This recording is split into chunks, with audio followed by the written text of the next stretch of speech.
l'endroit le plus vanté de la planète au niveau de la mer.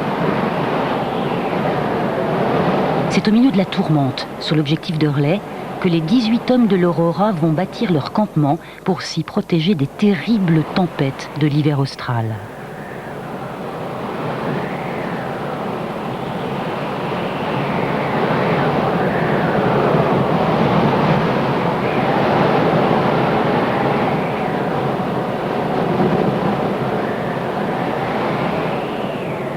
Un siècle plus tard, leur refuge résiste toujours au 60e grondant. C'est là, dans sa chambre noire, qu'Hurley passe des heures à développer une quantité de clichés et de films. À son retour, il en réalisera un documentaire, La Maison du Blizzard, sur le quotidien de cette aventure incroyable. J'avais décidé de faire du Blizzard lui-même le héros de mon film. Mes doigts étaient gelés et souvent j'étais balayé par de violentes rafales qui m'obligeaient à marcher à quatre pattes. Un jour, je me suis même envolé pour atterrir plus loin sur un rocher.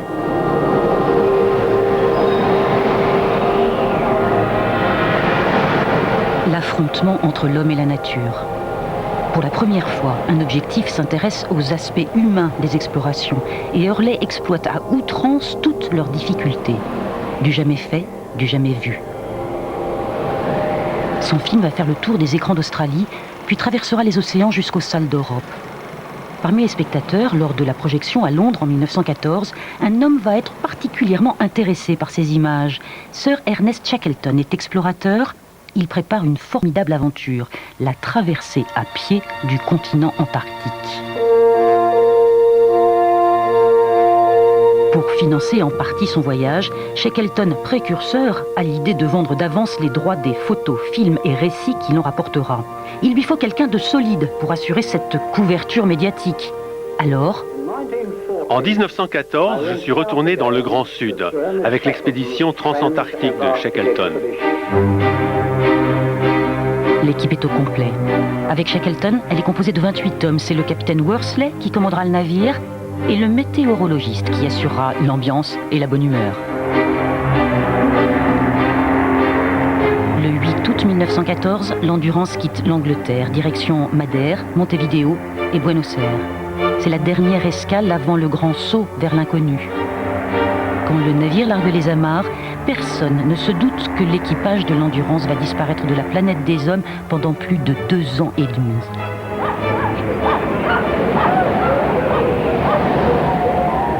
Les premiers jours de navigation, la caméra d'Hurley s'intéresse aux petits à côté du bord. Sur le bateau de Shackleton, ce ne sont pas les hommes les plus nombreux, mais les chiens. 70 huskies venus du nord canadien. C'est sur eux que reposera en bonne partie le succès de la traversée du continent gelé. Pas évident de gérer une telle meute à bord d'un navire. D'autant que les chiens aussi vont souffrir du mal de mer. Le médecin de l'expédition, le docteur McLean, élargit sa clientèle. Il administre les mêmes potions contre la nausée aux hommes et aux bêtes. Les quelques passagers à 4 pattes qui ont le pied marin sont jaloux des malades. Sur le bateau, les petites attentions ne sont pas si fréquentes. En guise de consolation, ils auront une caresse du second, Frank Wild. De toute l'équipe, il est celui qui connaît le mieux l'Antarctique. Il a participé à toutes les expéditions britanniques de l'époque.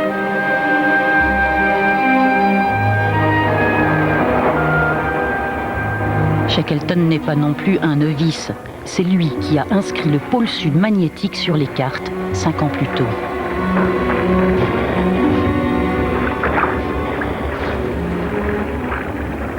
Plus l'Endurance navigue au sud, et plus la température descend. Les glaçons géants commencent à apparaître sur la mer de Weddell, de plus en plus fréquents, de plus en plus imposants. Certains font plus de 100 mètres de haut et s'étirent sur des dizaines de kilomètres. Cette année, les glaces sont arrivées exceptionnellement tôt, en plein été austral. Pour les explorateurs, c'est une catastrophe qu'ils n'avaient pas prévue. Ce n'est pas le cas de tout le monde. Les phoques, eux, savaient que le froid menaçait. Et depuis quelques jours, l'Endurance en croisait des colonies entières qui remontaient vers les eaux plus chaudes du nord.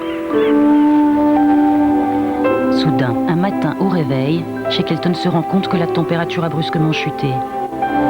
Le navire navigue maintenant au milieu de glaces dangereusement épaisses. Même si la proue de l'Endurance a été spécialement renforcée, on ne plaisante pas avec cette mer gelée, dure comme un mur de béton. Sir Ernest Shackleton est monté lui-même dans le nid de la Vigie pour montrer la route. Emmitouflé, le capitaine Worsley s'est posté à l'avant du navire et par signe au sémaphore, il répercute à l'homme de barre les informations de Shackleton.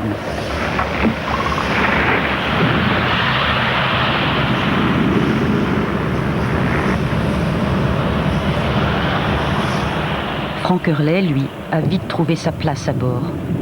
Tout à l'avant, au bout du bout dehors, il s'est installé une planche d'où il filme assis pendant des heures l'avancée du bateau. Vue imprenable.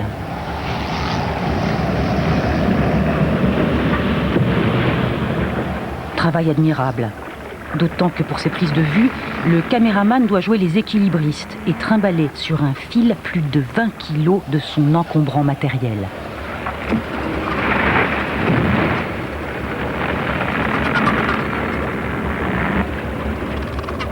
Pendant des centaines de milles, l'Endurance va ainsi creuser sa route à travers la mer gelée, tantôt en empruntant des passages libres, tantôt en jouant le bélier dans la banquise.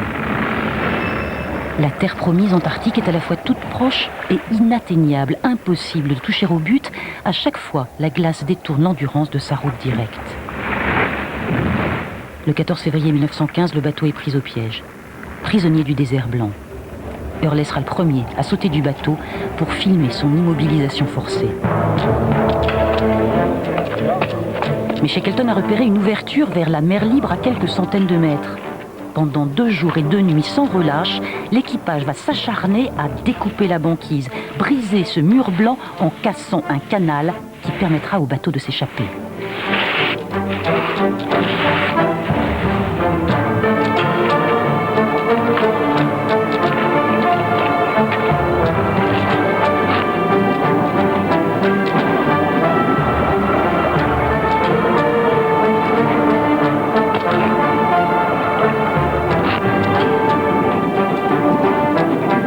Enfin, une tranchée est ouverte, on fait reculer le bateau pour qu'il puisse prendre son élan.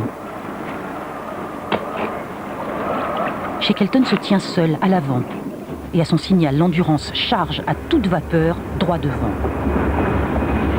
Au beau milieu du suspense général, Hurley, lui, se régale. Il prend tous les risques pour tourner ses images. Le capitaine Worsley est époustouflé par l'audace du reporter. Le navire était lancé à toute vitesse. Hurley filmait de si près sur la glace que l'étrave du navire a brisé un morceau de banquise sur laquelle il se tenait. Heureusement, la glace s'est redressée au lieu de sombrer, sinon vous n'auriez jamais vu ces images.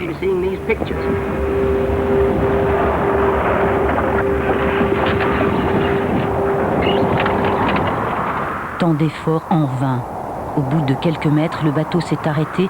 On ne s'évade pas si facilement d'une prison de glace.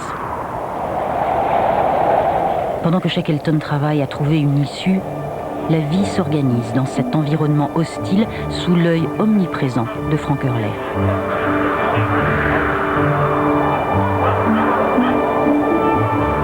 Tous les jours, il y a la corvée d'eau.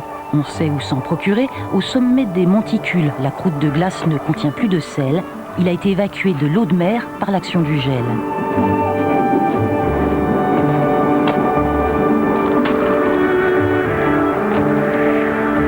Pour la nourriture, pas de problème non plus, même si le menu n'est guère varié, c'est phoque à tous les repas, pour les hommes et pour les bêtes. Les scientifiques du bord, eux, ne perdent pas leur temps. Ils ont mis au point un chalut immergé à plus de 900 mètres de fond pour récupérer les spécimens inconnus du Grand Sud. Seul problème, il faut une bonne vingtaine d'hommes pour arriver à le remonter et collecter une poignée d'échantillons.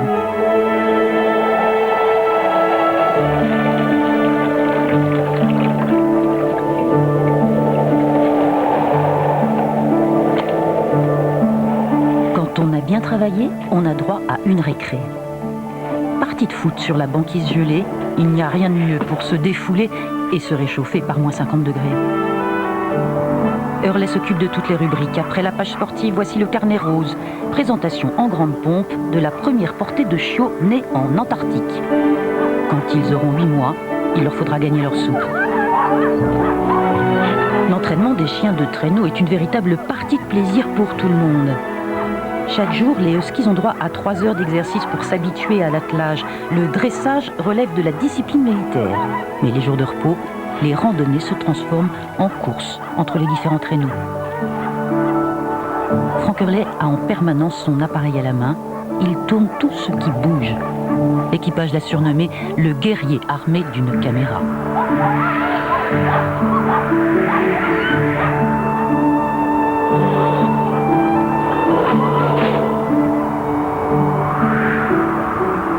« 1er août 1915. Cela fait 6 mois que l'Endurance est prisonnier de la banquise. On est maintenant au cœur de l'hiver et l'étau de glace se resserre inexorablement. Sous une pression de plusieurs tonnes, le gouvernail se brise. Shackleton et Wild, le second, inspectent les dégâts. L'équipe travaille sans cesse à évacuer les blocs de glace pour alléger la poussée sur les membrures du bateau. Mais il fait maintenant si froid que la mer regèle aussitôt qu'on la casse.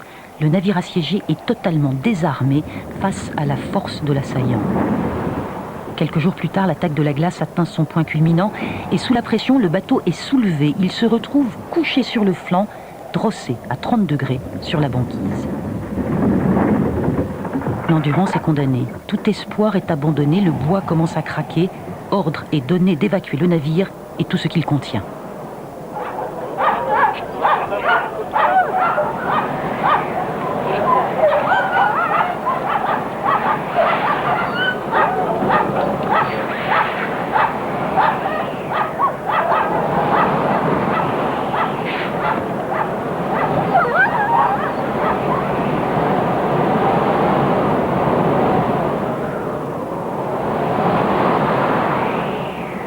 À la dernière minute, Hurley va plonger à l'intérieur du bateau qui sombre pour récupérer ses bobines de film. Mais il devra abandonner les photographies, 400 plaques de verre trop lourdes à transporter. Il n'a plus désormais qu'une petite caméra et juste une pochette de pellicule vierge. Je me demandais si ces 3 bobines de film allaient encore traverser beaucoup d'aventures avant de pouvoir être développées. Et puis soudainement, l'Endurance va rendre l'âme. Le navire est littéralement broyé par les mâchoires de mer gelée. Consternation générale, le commandant Worsley est effondré. Ça brisait vraiment le cœur de voir notre brave Endurance, qui avait été notre maison pendant si longtemps, se faire écraser sous nos yeux. Hurley a attrapé sa caméra et filmé l'agonie du navire.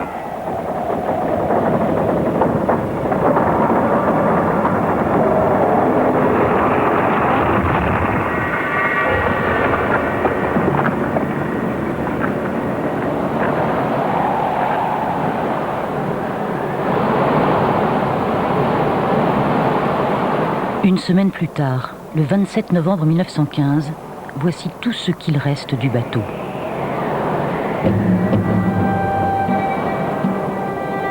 Expulsés de chez eux par la nature, les 28 hommes de l'Endurance se retrouvent dehors, par moins 40, sur un bout de glace flottante à 600 km de la terre la plus proche.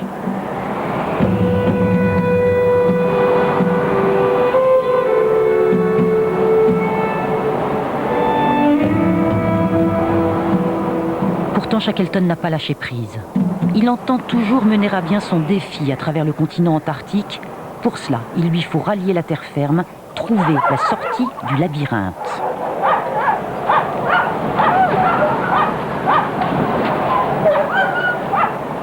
Malgré tous leurs efforts, impossible de trouver une issue à leur enceinte de glace.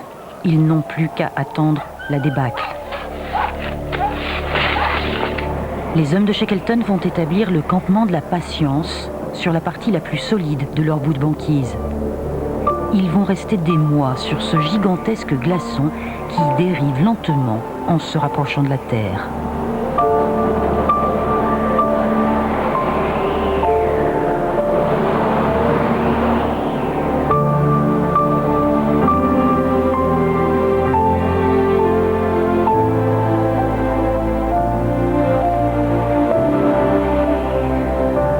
Mais peu à peu, la glace se fragilise. La surface se réduit, il faut se rendre à l'évidence, bientôt tout va être englouti dans l'eau glacée. Alors, en avril 1916, 6 mois après avoir abandonné l'Endurance, les chaloupes vont être mises à l'eau.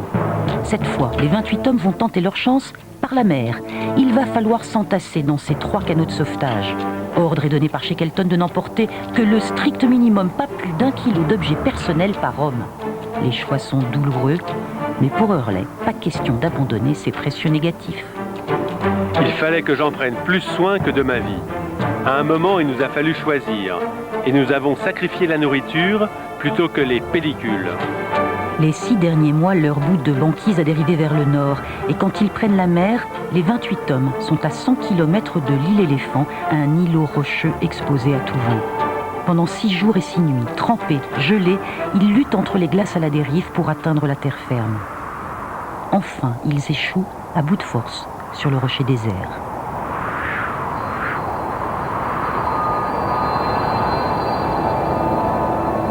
Incroyable Shackleton, inépuisable et forcené.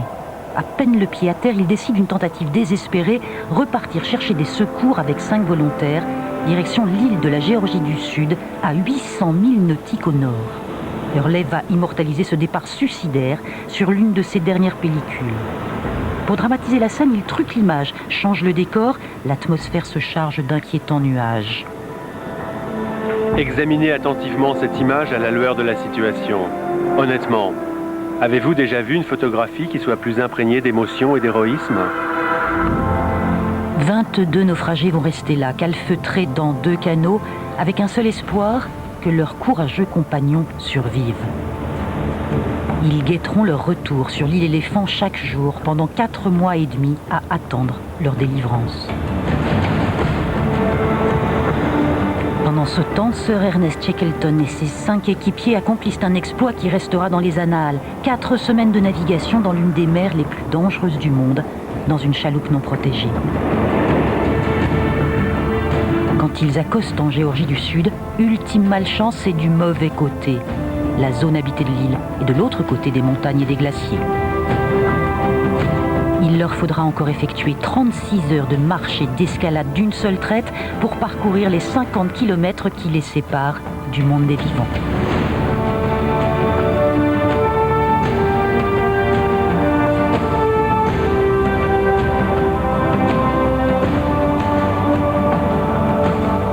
Enfin, le 20 mai 1916, Shackleton parvient à la base baleinière de Stromness, sur l'autre versant de la montagne. La vie des hommes, un miracle. Les naufragés de l'Endurance sont sauvés.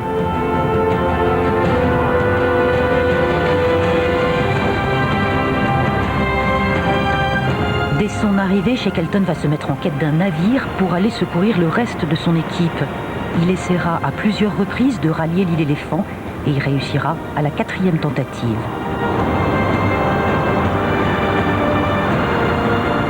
Incroyable, après 128 jours d'hiver antarctique sur leurs rochers désertiques, tous, sans exception, sont sains et saufs.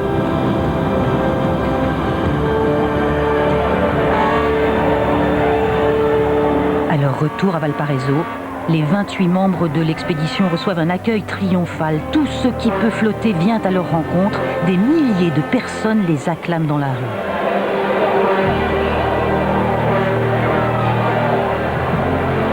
Sir Ernest Shackleton va devenir célèbre, non pas tant grâce à ses découvertes d'explorateurs, mais parce qu'après 2 ans et demi de péril en plein Antarctique, il est rentré au port sans avoir perdu un seul de ses hommes. Hurley, lui, repartira dès l'année suivante dans les mers australes.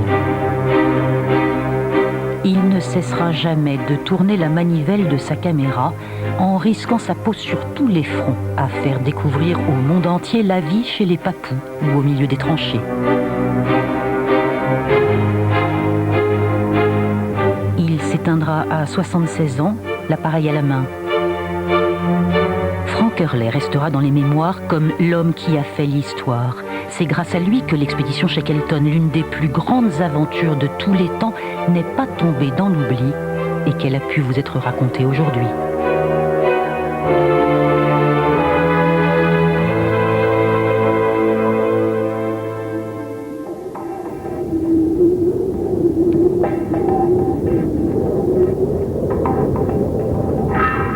Voilà notre voyage autour des pôles s'achève juste au moment où se lève la tempête. Et c'est depuis ce paysage polaire que toute l'équipe Thalassa vous souhaite un joyeux Noël et à tous, bon vent. Eh ben, elle est bonne celle-là. Elle est bonne. Tu veux que je fasse le clap? Attends. C'était une répète. On reprend. Silence. Ah, vous voulez qu'on se batte? J'ai envoyé un postillon. Je joue trop avec les mains. Je suis parti tard. Oh putain, j'ai froid, dis donc. Très bien. Mais attendez, il faut faire le raccord, là. Il faut faire le raccord.